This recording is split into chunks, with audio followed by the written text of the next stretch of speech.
So everyone knows silicon, right? It builds Silicon Valley, your phone, your laptop, and even your smart fridge that keeps texting you when you forget the milk. But here's a question. Have you ever heard of silicon carbide? Because if silicon runs your phone, silicon carbide runs your electric vehicle. One builds the digital world and the other powers your electric world. So, should you actually learn about silicon carbide? Let's find out.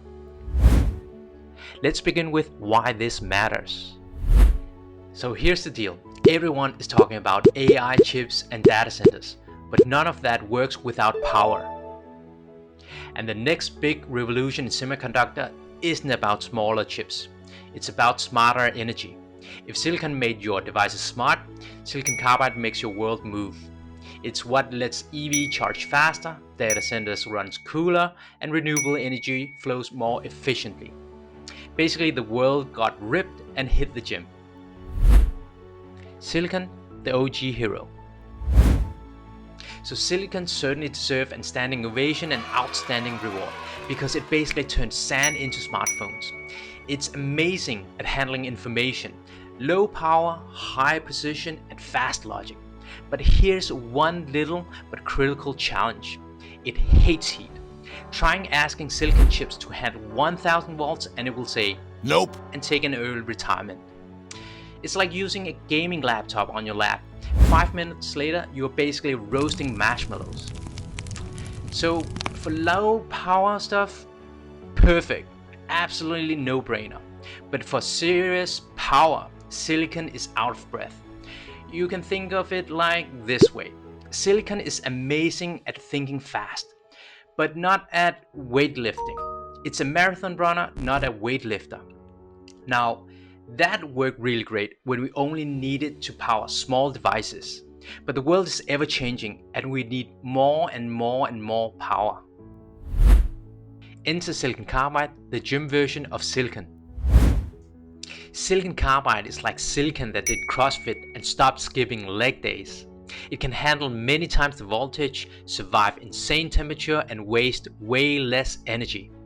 That's why EV loves it. Tesla was one of the first to switch from silicon to silicon carbide in Model 3 inverter. And the results? More range, smaller cooling system, and less weight.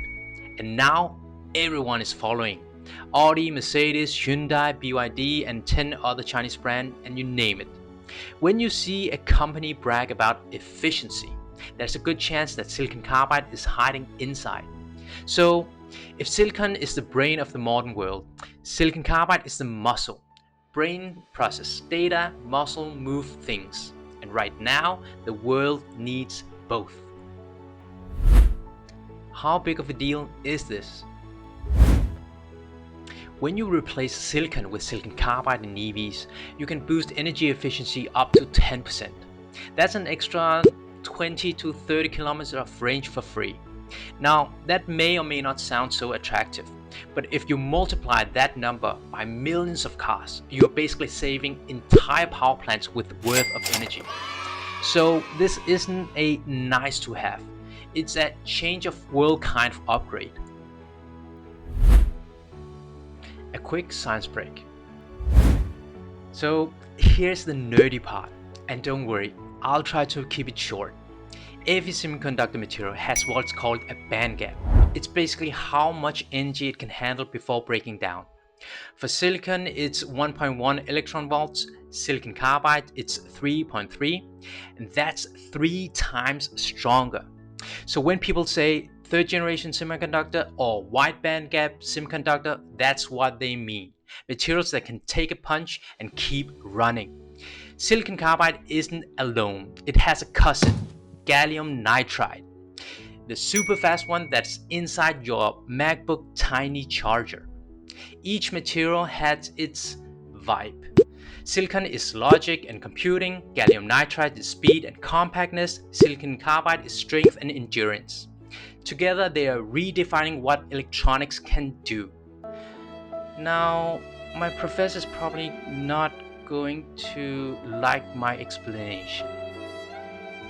But anyway, let's move on to, so how do you actually make silicon carbide? So here is the fun part. It's hard, like really, really, really hard.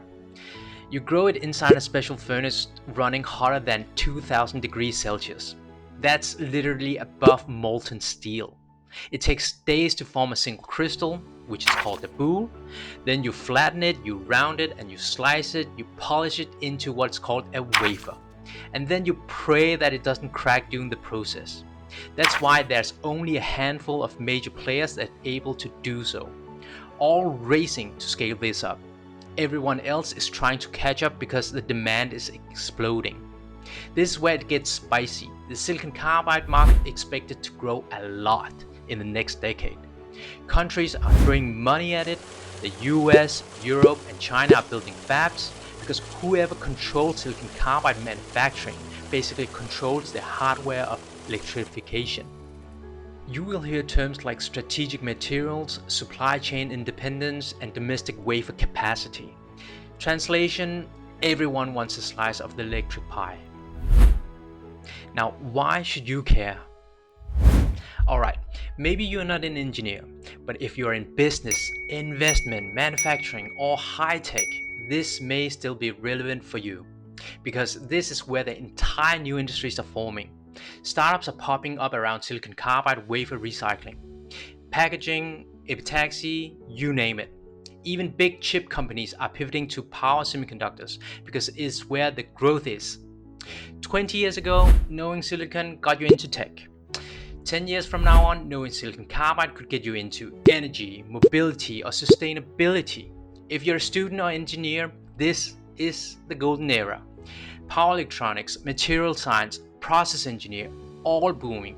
If you're in business, understanding this shift helps you see where the capital is flowing. Now, if you're just curious, this is how we move from talking about green tech to actually building it. The global impact. Now, think about this. Every time energy transition changes form, from solar panels to inverters, from batteries to motors, you lose a little bit as heat. Silicon carbide is like giving the world an energy efficiency upgrade at the atomic scale. That's why it's not just about cars, it's about the entire energy infrastructure. Smaller systems, cooler design, less waste, and if you zoom out, that's the foundation of a cleaner, more electric planet. The future outlook. In 2030, we will probably see silicon carbide everywhere. EVs, wind farms, fast chargers, and even aerospace. Cost will fall, performance will rise, and these materials will become mainstream. Eventually, I think silicon carbide might sound as normal as silicon does today. And when that happens, you will remember this video and go, "Ah, I knew about this before it was cool." Maybe. But anyway. Let's end this video with wrap up and takeaway. So going back to the initial question of this video, should we learn about silicon carbide? My answer will be absolutely, because this isn't just another buzzword. It's the silent engine behind the technologies shaping our world and the future. As we create more data, we consume more energy. From AI servers to EVs, from factories to cities, everything is becoming connected. And all of it needs efficient power. That is the role silicon carbide plays. Silicon built the digital era. Silicon carbide will power the electric one. And if you understand that, you are already ahead of 99% of people. Just like how AI prompts are the new Google searches. The future belongs to those who adapt early.